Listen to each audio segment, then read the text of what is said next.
Supreme कोर्टामुळे भाजपचं भिंग फुटलं। निवडणूक रोख्यांवरून उद्धव ठाकरेंची मोदींवर टीका।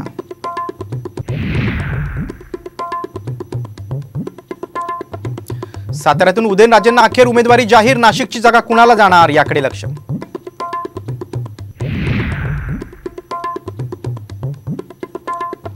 सांगलीत काँग्रेसचं बंड। उमेदवारी अर्ज भरल्यानंतर विशाल पाटलांचं वक्तव्य। तर ज्या त्या पक्षानं बंड मिटवावं, उद्धव ठाकरेंचा काँग्रेसला इशारा।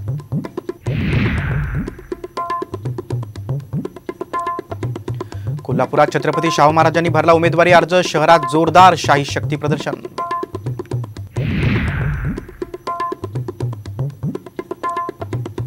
मोदींची हवा आहे, या फुग्यात कोणी राहू नये। अमरावतीच्या भाजप उमेदवार नवनीत राणांचं विधान।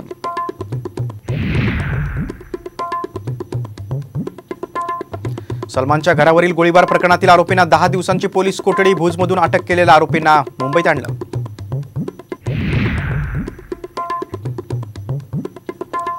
आणि उष्णतेची लाट बघता शहांना आत्ताच उन्हाळी सुट्टी जाहीर करा। राज ठाकरेंची राज्य सरकारकडे मागणी। पक्षी प्राण्यांसाठी पाणी ठेवण्याचं नागरिकांना आवाहन।